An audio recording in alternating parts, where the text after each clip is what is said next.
এক গ্রামে বাস করত এক জমিদার। জমিদারের বাড়িতে অনেকেই অনেক ধরনের কাজ করত।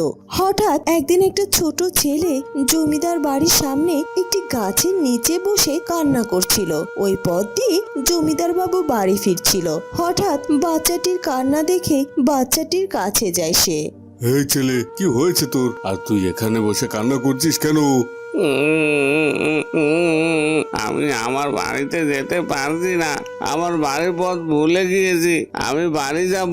তোর বাড়ি কোথায় রে বাবা? আর কান্না থামা, আমি তোকে তোর বাড়িতে দিয়ে আসবো। তোর বাড়ির ঠিকানা বল। তোর বাড়ি কোন গ্রামে? তুই কোন গ্রামের ছেলে? তোর বাবার নাম কি? বল, কান্না করিস না। জানি না আমার গ্রাম কোথায়। এই পৃথিবীতে আমার কেউ নেই। আমার বাবা যারা, আমি আমার বাবার কাছে যাব। আমাকে আমার বাবার কাছে নিয়ে চলুন। আমি তো আমার বাবার নামই জানি না। তুই গ্রামের কথাও বলতে পারছিস না, তোর বাবার নামও বলতে পারছিস না। এখন তোকে নিয়ে তো আমি মুসিবতে পড়লাম। কি করা যায়? কোথায় দিয়ে আসবো তোকে? চল, তুই আপাতত আমার সঙ্গে জমিদার বাড়িতে চল। যতদিন তোর কোনো খোঁজ খবর কেউ না নেয়, ততদিন না হয় তুই আমার বাড়িতেই থাকিস। হ্যাঁ, তোর নামটাই তো শোনা হলো না। কি নাম রে তোর বাবা? আমার নাম রামু। বাচ্চা ছেলেটিকে নিয়ে জমিদার বাড়িতে চলে যায়। এভাবে কেটে যায় বেশ কিছুদিন। ছোট ছেলেটি জমিদার বাড়িতেই থাকতে শুরু করে। সেই বাচ্চাটিকে দেখে জমিদার বাবুর নিজের ছেলের কথা মনে পড়ে। আমার ছেলেটি ও যদি আবার কাছে থাকতো, ঠিকই এমন করে সারা বাড়ি ছুটাছুটি করতো, খেলাধুলা করে বেড়াতো। হে বিধাতা, আমার ছেলেটি যেখানেই থাক, যেন ভালো থাকে। আমি তো এটাও জানি না যে আমার ছেলে বেঁচে আছে না মারা গেছে। জমিদার বাবু, ওই জমিদার বাবু, আমার কথা শুনতে পাচ্ছেন? হ্যাঁ, তুই বল, কি হয়েছে? এমন করে ডাকছিস কেন? জমিদার বাবু, আমি তো সেই কখন থেকে আপনাকে ডাকছি। আপনি কি তাকিয়ে তাকিয়ে ঘুমাচ্ছেন? আরে না, ঘুমাবো কেন? বল, কি হয়েছে? যেটা বলতে এসেছিস সেটা বল। আপনার খাবারে গরু ছাগল মহিষ গুলো কি করব? শুনলাম যে রাখালটি আপনার গরু চড়াতো। ওই রাখালটি নাকি অনেক অসুস্থ হয়ে পড়েছে। এখন তাহলে কি করব খামারের পশুগুলো নিয়ে? এটা তো চিন্তার বিষয়। একটা কাজ কর, তুই না হয় আজ খাবারে গরু ছাগল গুলো চড়াতে নিয়ে যা। গরু ছাগল গুলোকে তো আর না খাইয়ে মারতে পারি না। রাখাল যতদিন সুস্থ না হয়, ততদিন তুই গরু ছাগল গুলোর দেখভাল কর। তুই এ কটা দিন খামারের দায়িত্বটা নে। যা, আর দেরি করিস না। গরু ছাগল গুলো নিয়ে বেরিয়ে পড়, অনেক বেলা হয়ে যাচ্ছে। জমিদার বাবুর কথা মতো জমিদার বাড়ির চাকরটি গরুগুলো নিয়ে যায় মাঠে চড়াতে। ও কাকা বাবু, আমি তোমার সঙ্গে গরু ছাগল রাখতে যাব। তুমি আমাকে নিয়ে চলো না তোমার সাথে। বাড়িতে আর একা একা থাকতে ভালো লাগছে না। জমিদার বাবু, আপনি একটু বলে দেন না কাকা বাবু যেন আমাকে নিয়ে যায়। হ্যাঁ রে বাবা, তুই তো অনেক ছোট। তুই মাঠে গিয়ে কি করবি? ও তো যাচ্ছে গরু চড়াতে, তুই ওখানে গিয়ে কি করবি? না জমিদার বাবু, আমি যাব ওই কাকা বাবুর সঙ্গে গরু ছাগল রাখতে। আমি যাব মাঠে গরু ছাগল রাখতে। আপনি একটু বলে দেন না। আচ্ছা, যা, এই ওকে নিয়ে যা। দেখে শুনে রাখিস ওকে। বাড়ি ফেরার সময় ঠিক মতো বাড়িতে নিয়ে আসিস ওকে। এত করে যখন বায়না করছে, তোর সঙ্গে করে নিয়ে যা ওকে। এবার খুশি তো রামু? যা বাবা। রাখালের সঙ্গে রামু খুশি মনে মাঠে চলে যায় গরু রাখতে।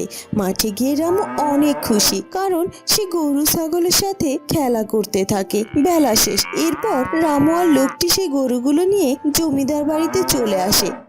এভাবেই বেশ কিছুদিন কাটতে থাকে। পশুগুলোর সাথে রামুর বেশ একটা ভালো সম্পর্ক গড়ে ওঠে। দেখে মনে হয় রামু যেন গরু ছাগলের ডাকও বুঝতে পারে। খামারে যখন গরু ছাগলগুলো বাঁধা থাকে, তখন রামু গরু ছাগলদের সাথে কথা বলতে থাকে।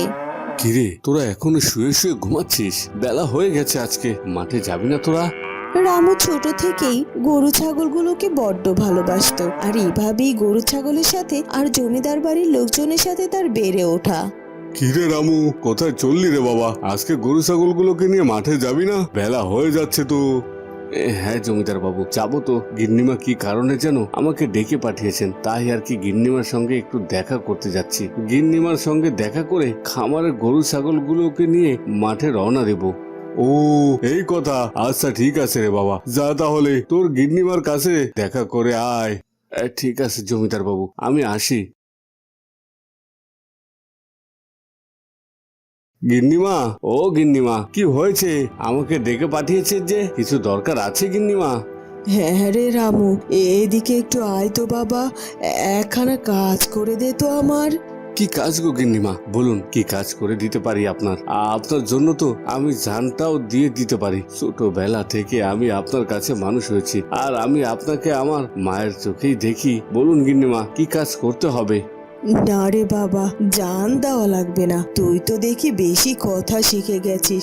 যা, ভালো ভালো শোন, আমাদের ওই পুকুর পাড়ে যে নারকেল গাছটা আছে না, আমাকে নারকেল গাছ থেকে কটা ঝুনো নারকেল পেড়ে দিতে পারবি তো বাবা? আমি তোর জমিদার বাবুর জন্য কটা নারকেল নাড়ু বানাবো রে। ও, এই কথা গিন্নিমা, এ তো আমার বা হাতের খেল। আমি এক্ষুনি যাচ্ছি গিন্নিমা। আপনার নারকেল পেড়ে দিয়ে আমাকে আবার গরু ছাগল মাঠে যেতে হবে। এই যাব, এই আসবো, আপনি একটুখানি অপেক্ষা করুন গিন্নিমা।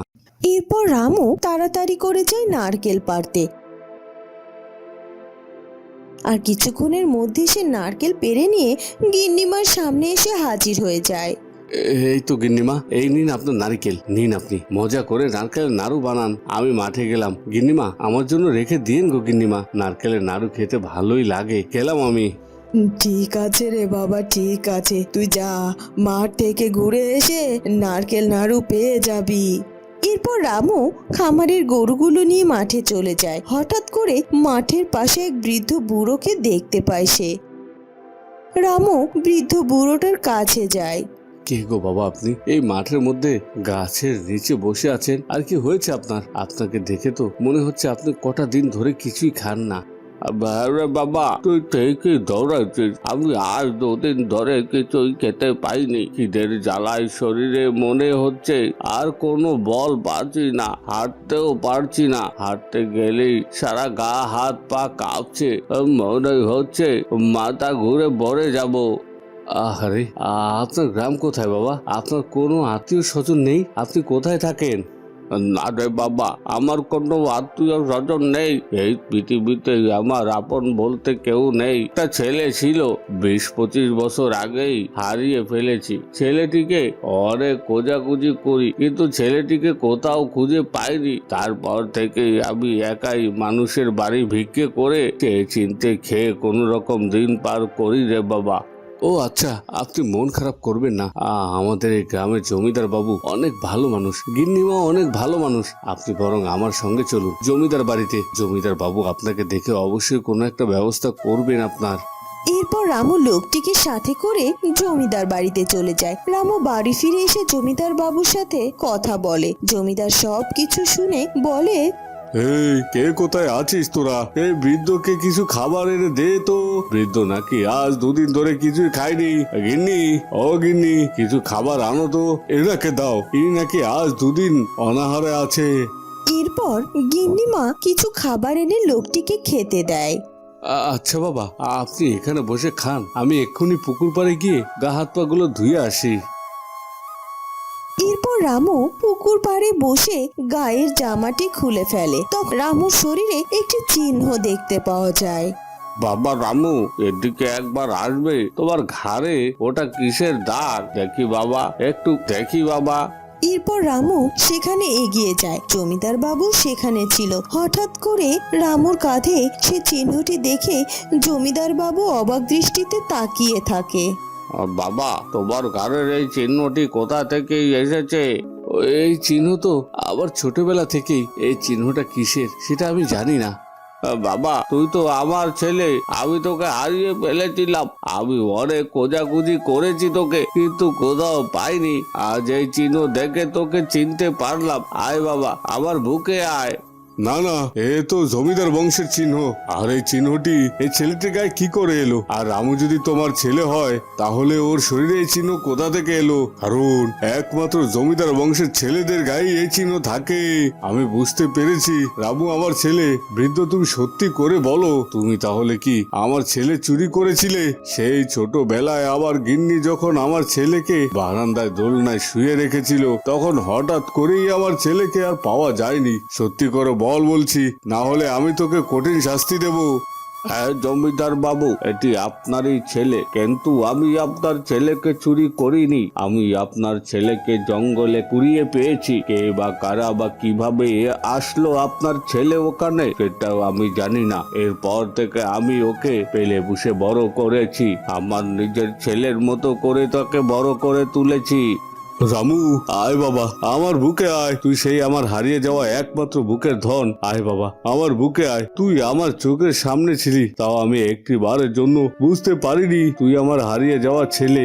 রামু বাবা, তুই এই জমিদার বাড়ির রাখাল নয়, তুই এই জমিদার বাড়ির ছেলে। রামু, একবার আমাকে বাবা বলে ডাক বাবা। বাবা, বাবা, তার মানে কি আমি আমার আসল বাবা মাকে ফিরে পেয়েছি? হে বিধাতা, তোমাকে অনেক ধন্যবাদ। তুমি আমার বাবা মাকে আমার কাছে ফিরিয়ে দিয়েছো। তোকে আর আমি কোথাও যেতে দেব না বাবা, আমার চোখের আড়াল করব না। তুই আমার চোখের সামনে থেকেই, ও আমি কখনো তোকে জড়িয়ে ধরতে পারিনি। তুই আমার একমাত্র উত্তরাধিকারী। আমি না জেনে তোকে দিয়ে কত জমিদার বাড়ির কাজ করিয়েছি, কি না কি করিয়েছি তোকে দিয়ে। তুই বাবাকে ক্ষমা করে দে। না বাবা, তুমি এসব কি বলছো? তুমি আমাকে আশ্রয় না দিলে হয়তোবা আমি বেঁচে থাকতে পারতাম না। সেদিনকে যদি তুমি আমাকে তোমার সাথে করে জমিদার বাড়িতে না নিয়ে আসতে, তাহলে আমি কোথায় যেতাম, কি করতাম বলতে পারো বাবা? সবই উপরওয়ালার ইচ্ছা। আর তুমি তো আমাকে না চিনে জমিদার বাড়ির কাজ করিয়েছো, এতে তোমার কোনো দোষ নেই বাবা। তুমি মিছে মিছে নিজেকে দোষী মনে করো না। আর আমি তো আমার নিজের বাড়িতেই কাজ করেছি, আমার বাড়ির ভেবে কাজ করেছি। আমি গিন্নিমাকে আর তোমাকে বাবা মার মতোই শ্রদ্ধা করেছি। উপরওয়ালার কি লীলা খেলা দেখো। ঠিকই আমি এই বাড়িতে ফিরে এলাম তোমার হাত ধরে। এরপর থেকে রামু তার বাবা মায়ের সাথে জমিদার বাড়িতেই থাকতে শুরু করে, আর সেই বৃদ্ধা লোকটিকেও সেই বাড়িতেই রেখে দেয়। জমিদার বাবু তার হারিয়ে যাওয়া ছেলেকে পেয়ে অনেক খুশি হয়। জমিদার বাড়িতে যেন আবার প্রাণ ফিরে আসে। এভাবে সুখে শান্তিতে জমিদার ছেলে ও গিন্নিমা তাদের হারানো সন্তান পেয়ে দিন কাটাতে থাকে। বন্ধুরা, কেমন লাগলো আমাদের আজকের গল্পটি? যদি ভালো লাগে তাহলে অবশ্যই আমাদের চ্যানেলটিকে সাবস্ক্রাইব করে দিও। দেখা হবে নতুন কোনো গল্প নিয়ে। ধন্যবাদ।